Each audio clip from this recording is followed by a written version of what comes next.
Swindon Supermarine manager Bobby Wilkinson is back with us here on Swindon 105.5. Merry Christmas, Bobby, I guess, is the best place to start.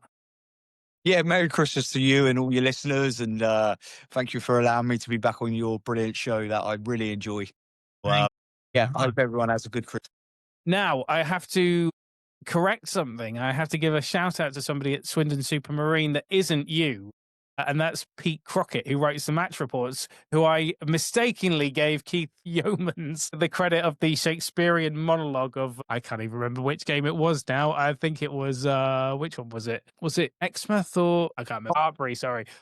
The Shakespearean monologue he gave. Sorry, Pete, you've got the credit now. We've got two games to cover previously, but we'll cover the next two games because next week's Christmas. So it's a week off for me. It's not a week off for you, unfortunately. You've got to prepare for this 27th game on Saturday against Didcot on the 27th.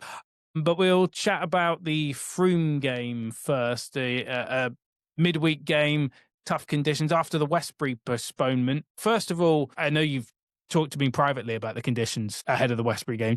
Just reiterate, because it's quite bad out there right now. It's very similar to what it was against Westbury. How confident are you that the game is going to go ahead this Saturday? Listen, I can just say my football club's working around the clock to get the game on. You know, we played that Frome game a few weeks ago and we did damage the pitch like you wouldn't believe. So you don't want a pitch to where it ends up being a leveller, but then people do enjoy coming and play on our beautiful carpet. But I would imagine it's going to be 50-50 because these conditions are and the weather is horrendous, but we will prepare that the game's on. And I can assure you we are doing everything in our powers to get the game on because I need this game on. I want this game on. So I've gave my thoughts to the football club. And I have to say, I will always respect whatever decisions they make, but they are certainly trying to get this game of football on.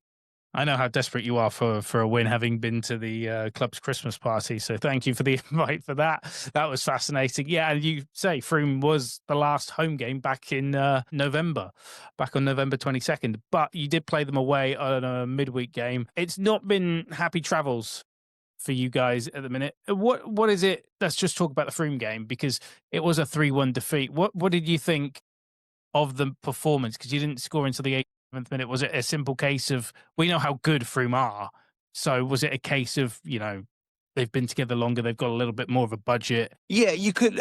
If I'm going to be honest with you, Dan, we could all say that. We could say they're on a different level and a different path to us. But what I will say to you is, the first half we showed a little bit of lack of experience. You know, we've conceded two basically set plays, and it doesn't matter how hard we coach the boys or tactically what we do with the boys. You've got to win your individual battles. That's a must. And in the first half, I have to say this, at times it was men against boys. And that's not me criticising my young talented players, but sometimes, we can't keep defending scenarios like that.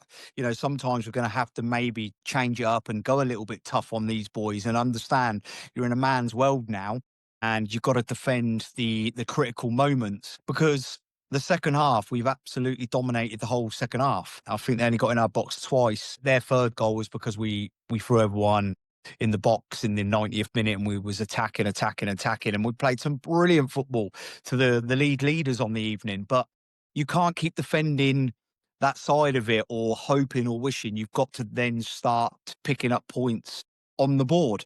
However people look at the scenario, I always defend my players. My players are special to me. We know they're young. We know they're inexperienced. We know they're developing. Like I've said, this time next year, God, they would go to Frome and win because we'll get one or two more experience in the building and they'll defend them set plays.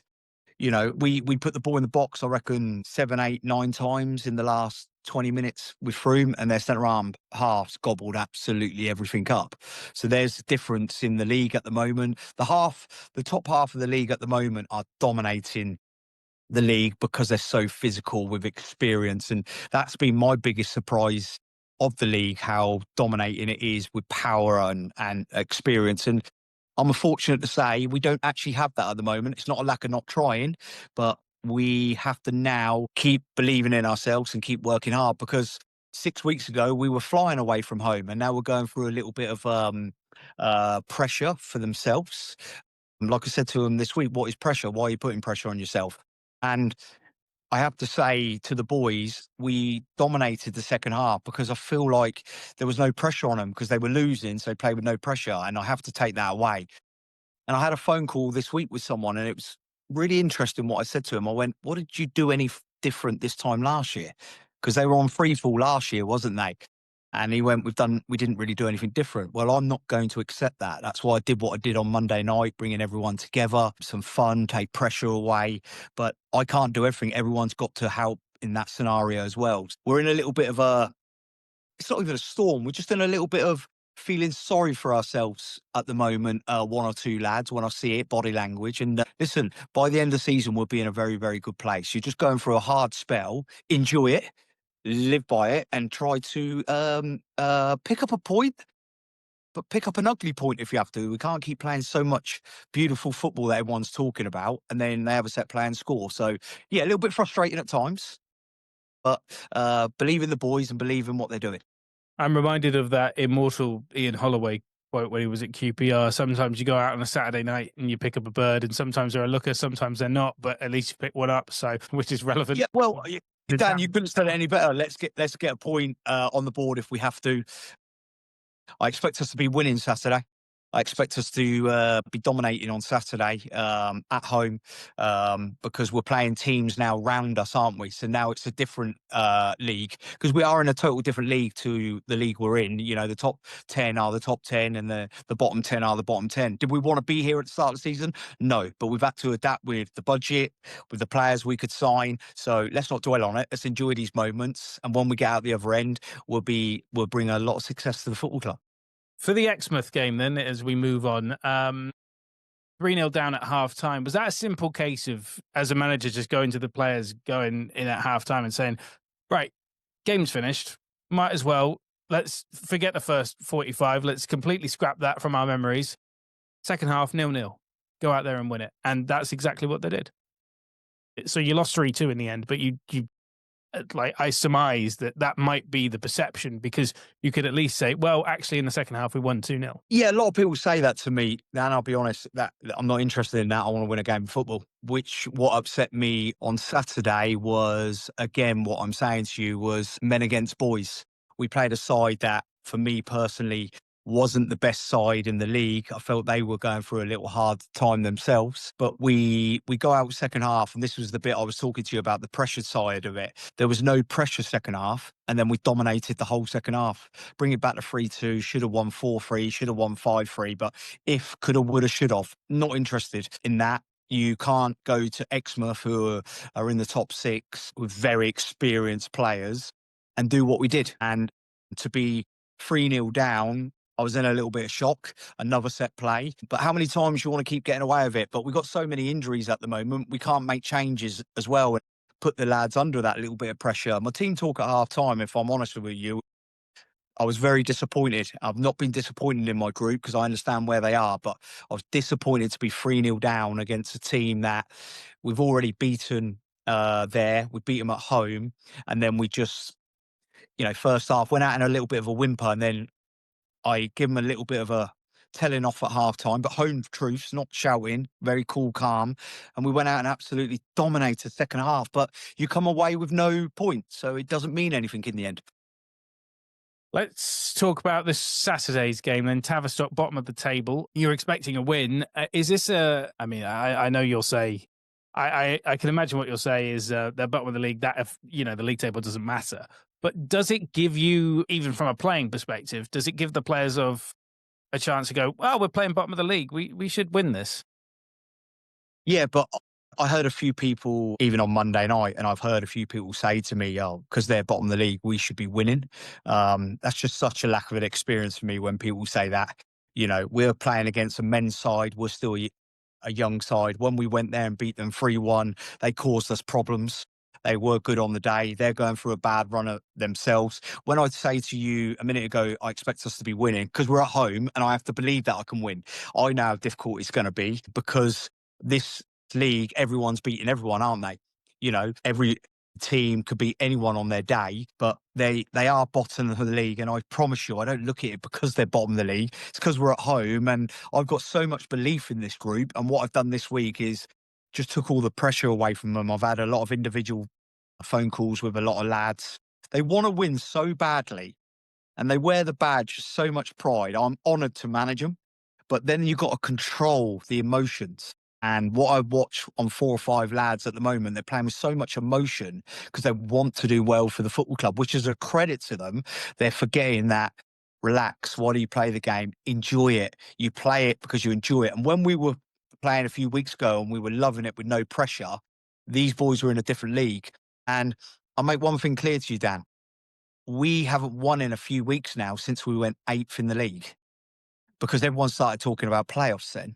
And I've watched a young group really change in front of me that they then want to make the playoffs instead of let's just win your next game. And I'm seeing this happen. And I've seen it happen many, many times over the years with groups of players I've worked with. You get in such a good place, you forget you've got to work hard to be in that good place. And I just want everyone to go back to a bit of reality, one game at a time. Let's see if we can get some points on the board because this group will finish in a great place. And then, and people will go, what is a great place?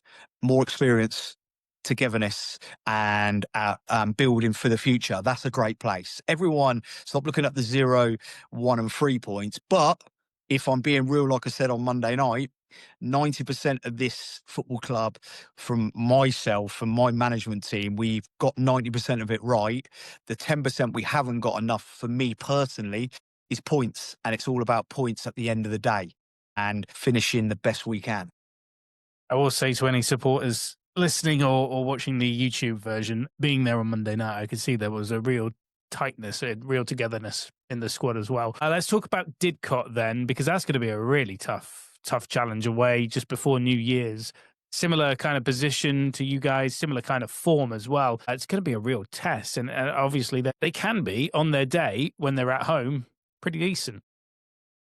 Yeah, I went to watch them 2 weeks ago at home and they were excellent. But I'm hoping now I've took the pressure off these boys, the best of my ability, what I can do to help them, they will go and play with a little bit of freedom and stop worrying about a result, worry about a good performance. If we turn up and we're going to have people like Dan Ware back, Zach's back now from suspension, Ollie Case now is back fully fit, Thomas, who's injured, is going to be back for this Saturday as well. So we're very, very fortunate. We got 4 or 5 key players back. Joe Beardwell's back the week after. So hopefully in the next week to 14 days, you can start getting everyone back on the pitch. Yes, we know we're going to lose Josh Grant. He's not going to make the Didcot game, but he'll be back the week after.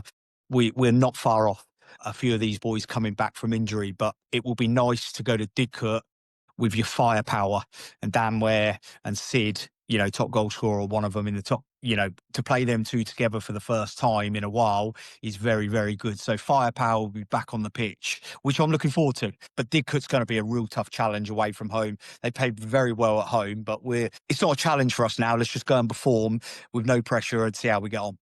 A game at a time. And January, subject to league approval, you've got Westbury United as well, the rearranged game on the Monday. So you've got about 4 home games. So January is the month to head to the Imagine Cruising Stadium and go cheer on the boys. Bobby, I won't catch you before Christmas, so it's Merry Christmas to you and the family, and enjoy yourselves. And if I catch you before New Year, Happy New Year from everybody here. Dan, Merry Christmas to you, and can you thank all the fans and a Merry Christmas to every single one, even if you're Swindon Town fans. We appreciate all your support. We've got some Monday nights coming up. Please come and support us, and hope everyone has a fantastic Christmas and a Happy New Year to everyone.